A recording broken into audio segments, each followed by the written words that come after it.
Hola a todos, espero que estén muy bien. Nuevamente vamos a empezar una nueva lección, pero antes vamos a orar. Gracias, Señor, te doy por cada bendición que nos das día tras día. Te ruego que bendigas la vida de cada uno de mis hermanos en Cristo, que han dispuesto de su tiempo para comprender un poco más, Señor, de tu ministerio pastoral. Gracias, Señor, te doy por todas las bendiciones que nos das día tras día. Gracias, Señor, te doy por todo. Amén. Bienvenidos al módulo Los 4 Evangelios, lección 3. Jesús hacia el río Jordán. Bien, comencemos. Después de la visita de los magos, los cuales cumplieron con su propósito de honrar y adorar a Jesús, Dios intervino para asegurar la protección de su hijo, de los que procuraban su mal. Mandó a sus padres llevarlo a Egipto. Egipto había sido durante siglos un lugar de refugio para los judíos que huían de amenazas. En el siglo II a.C., se construyó un templo para los judíos de Egipto, en la ciudad de Leontópolis. Cuando Jesús nació, Egipto era una provincia romana, fuera de la jurisdicción de Herodes.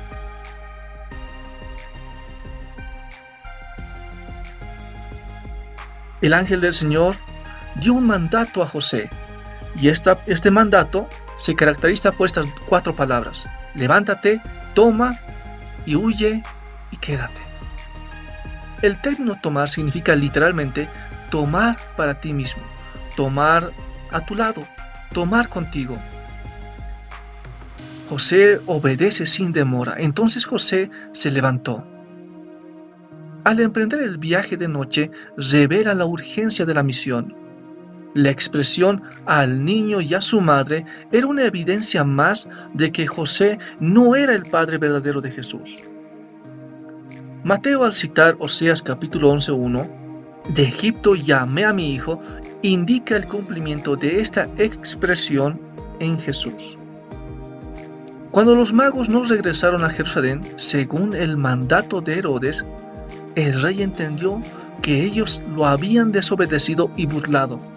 Enfurecido y no pudiendo desquitarse con ellos, Herodes optó por enviar a sus tropas a Belén, a buscar al niño rey de los judíos, y por medio de un decreto ordenó exterminar a los niños varones de 2 años para abajo en Belén y a los alrededores. Lo más probable es que el número total de niños muertos hubiera sido de entre 15 a 20.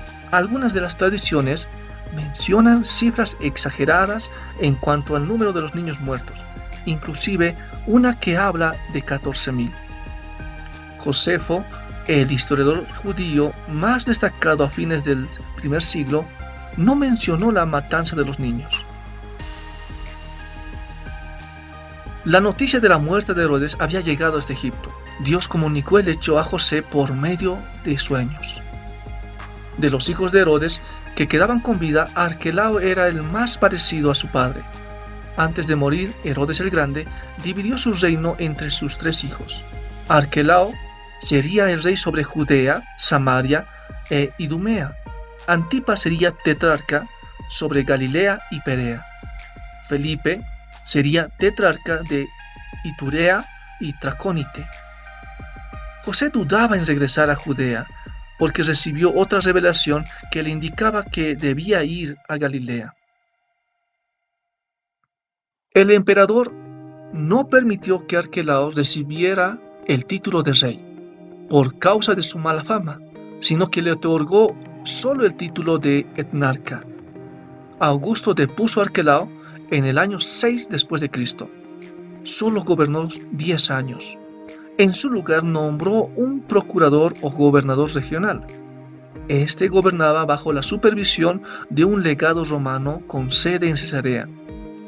Poncio Pilato ocupó este puesto desde el año 26 al 36 después de Cristo, abarcando todo el ministerio público de Jesús.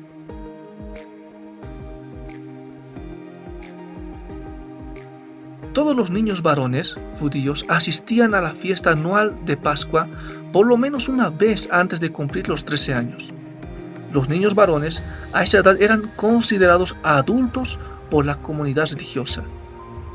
El traslado hacia Jerusalén se hacía en forma de peregrinación. La multitud estaba compuesta por amigos, parientes y vecinos. En este contexto, no era algo extraño que un niño de 12 años deje de verse por algunos días. En algunas cámaras de alrededor del templo, los rabinos y doctores de la ley enseñaban a los que tenían interés en participar en las conferencias. El método de enseñanza era en base a preguntas de los alumnos y respuesta de los rabinos y viceversa. Lucas nos da a entender que Jesucristo ya estaba lleno de sabiduría. En esas conferencias de los doctores de la ley, Jesús se encontró a gusto. Es posible que en el pueblo no tendría mucha oportunidad de dialogar con respecto a las cosas eternas. Las personas que lo oían, los rabinos y doctores de la ley, estaban asombrados de la sabiduría y sensatez del niño. Cuando su familia lo encontró y fue reprendido, preguntó por qué lo buscaban, ya que a él le convenía estar en la casa de su padre. Jesús era consciente de quién era su padre y cuál era su misión, pero no era el tiempo todavía.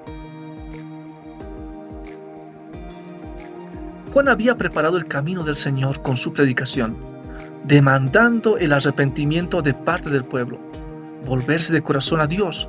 Para Jesús era como el ungimiento del nuevo rey. Lo más probable es que Jesús, estando en Nazaret, se haya enterado del ministerio de Juan. La expresión toda la región del Jordán incluye parte de Galilea, por lo cual la gente de Galilea había acudido a escuchar a Juan y a ser bautizada. No sabemos por cuánto tiempo Juan había estado predicando cuando Jesús se presentó. Juan vio que Jesús era distinto a los demás que se presentaban para ser bautizados. Pero solo después de presenciar los fenómenos sobrenaturales fue cuando los reconoció como el Mesías. Juan se opuso al pedido de Jesús de bautizarlo diciendo: «Yo necesito ser bautizado por ti y tú vienes a mí». Jesús insistió con una explicación: «Porque así nos conviene cumplir toda justicia». Jesús fue bautizado por Juan en el río Jordán. Enseguida subió del agua, probablemente significa que no demoró en el agua después del acto. Enseguida del bautismo de Jesús y en relación directa con él, sucedieron 3 fenómenos milagrosos. Los cielos fueron abiertos, apareció una paloma y se oyó una voz del cielo. El verbo traducido tengo complacencia habla de una acción en el pasado indefinido. Broadus nos dice que en las profundidades de la eternidad, antes del principio de la creación, Dios amó, se deleitó en su Hijo eterno, y ahora en el bautismo y en la transfiguración da testimonio de él. El pasaje hace 4 aseveraciones. Fue un momento de identificación con Juan y con la humanidad. Fue un momento de decisión de iniciar formalmente su ministerio público. Fue un momento de equipamiento para su ministerio, la venida del Espíritu Santo. Y fue un momento de aprobación. Este es el Hijo amado en quien tengo complacencia.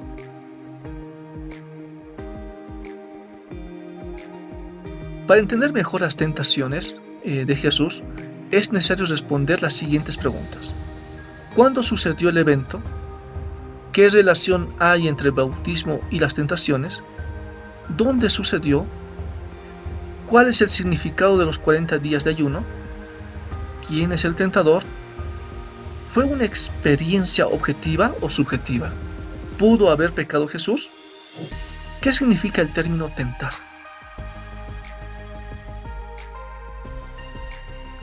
Lucas une los 2 eventos de forma inseparable, tanto el bautismo como la tentación. Son 2 eventos inseparables. Marcos es más enfático: enseguida el Espíritu le impulsó al desierto. Todas las evidencias indican que fue bautizado en el Jordán y fue llevado directamente de allí al lugar de las tentaciones. Jesús fue tentado a lo largo de los 40 días, pero las 3 tentaciones fueron la culminación del proceso. Cuando él fue bautizado, fue ungido con el Espíritu Santo y reconocido como el Hijo de Dios. Jesús es el Rey ungido, el siervo sufriente, que establecería el reino de Dios entre los hombres. Las tentaciones se muestran como un método alternativo para alcanzar el reino mesiánico. Jesús, siguiendo la voluntad de su Padre, estableció un reino espiritual por medio del sufrimiento y su muerte. Mateo hace mención del enemigo con 3 nombres: Diablo, Tentador y Satanás. En la Biblia, Satanás es presentado como alguien que piensa, tiene propósito y planifica, tiene poder, lleva a cabo sus propósitos. En el Nuevo Testamento, es conocido como Belcebú, el malo, el enemigo, homicida y padre de mentira, Belial, vuestro adversario, pecador, Abadón y Apolión, el dragón y la serpiente antigua que engaña. Los nombres más usados son, obviamente, Diablo y Satanás, los cuales significan calumniador y adversario. La Biblia no procura explicar el origen del diablo, pero da por sentado su existencia. Si nos vamos a Génesis, vemos a Eva siendo probada por Satanás en 3 áreas: el apetito físico, bueno para comer; el sentido de lo hermoso, atractivo a la vista; y deseo espiritual, codiciable para alcanzar sabiduría. Es evidente que Jesús fue llevado o impulsado por el Espíritu al desierto para ser probado del punto de vista de Dios, pero tentado del punto de vista de Satanás. En la primera tentación, Satanás hace la siguiente afirmación: puesto que eres hijo de Dios. Satanás no procura sembrar una duda en cuanto a la divinidad de Jesús. La acepta, pero procura inducirlo a utilizar su poder en una forma ilegítima para satisfacer sus necesidades físicas. Puesto que tú eres el Hijo de Dios, tienes poder para aliviar tu hambre con un milagro. Tienes derecho, pues el Hijo del Dueño del Universo no debe sufrir, merece lo mejor y además, si mueres de hambre, no habrá reino. La tentación plantea lo siguiente: desconfiar de la bondad y provisión de su Padre para sus necesidades, comenzar un reino en base a comida milagrosa. Jesús responde a la iniciativa de Satanás con una cita bíblica. Deuteronomio 8:3: no solo de pan vivirá el hombre, mas de todo lo que sale de la boca de Jehová vivirá el hombre. La necesidad espiritual solo puede ser satisfecha por toda la palabra que sale de la boca de Dios. Durante su ministerio, Jesús afirmó una y otra vez su confianza absoluta en la bondad de su Padre.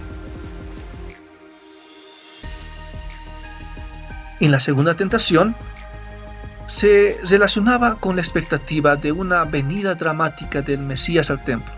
En Malaquías 3, capítulo 1 y 2, y vendrá súbitamente a su templo el Señor, a quien vosotros buscáis.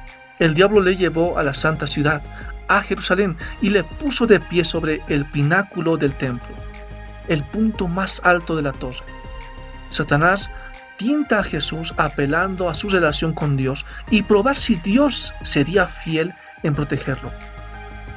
Si eres hijo de Dios, échate abajo, porque escrito está: y a sus ángeles mandará acerca de ti, y en sus manos te sostendrán. Satanás cita las Escrituras, pero fuera de contexto, y omite una parte esencial del texto. Él cita el Salmo 91, pero convenientemente omite las palabras para que te guarden en todos tus caminos. El hecho de que Dios te proteja de todos los peligros en todos tus caminos implica una relación de obediencia y cumplimiento de la voluntad de Dios. No es una garantía absoluta e incondicional de protección, y menos aún a personas que necia y deliberadamente se exponen al peligro y muerte. Jesús contestó citando otro pasaje: no pondrás a prueba al Señor tu Dios. La segunda tentación era mera presunción y provocación. En la tercera tentación, Satanás le muestra los reinos de la tierra y le hace una oferta: todo esto te daré si postrado me adoras. Satanás sabe que Jesús vino para hacer de los reinos de este mundo el reino de su Padre. Satanás tenía el derecho de ofrecerle a Jesús los reinos del mundo, porque Dios le había cedido un poder limitado sobre el mundo, de modo que era conocido como el príncipe de este mundo. Jesús, con un solo acto de adoración a Satanás, podría recibir el poder limitado que Satanás tenía sobre el mundo. Sería el camino más fácil, rápido. Pero Jesús rechaza la tentación. Le dice: vete, Satanás, porque escrito está: al Señor tu Dios adorarás y a Él solo servirás. Jesús mismo así demostró la gran verdad de que nadie puede servir a dos señores. Jesús había escogido el camino largo y más difícil, según las profecías del siervo sufriente. Desde el comienzo de su ministerio, Jesús, sin ninguna duda, fue a Jerusalén y allí a ser crucificado. Satanás, vencido, se retiró. Lucas agrega: se apartó de él por algún tiempo, aún con una victoria contundente sobre Satanás. Muy bien, les dejo las siguientes preguntas de repaso. 1. La visita de los magos tenía el propósito de honrar y adorar a Jesús. 2. Mateo hace referencia del siguiente texto: de Egipto llamé a mi hijo. ¿A qué libro corresponde? 3. ¿Quién no fue el sucesor de Herodes el Grande? 4. En el año 6, Augusto depuso a Arquelao. ¿Quién toma su puesto? Y 5. Después de que Jesús fuera bautizado por Juan en el río Jordán, Jesús procede a bautizar a Juan. Muchas gracias por su atención y nos vemos en la siguiente lección.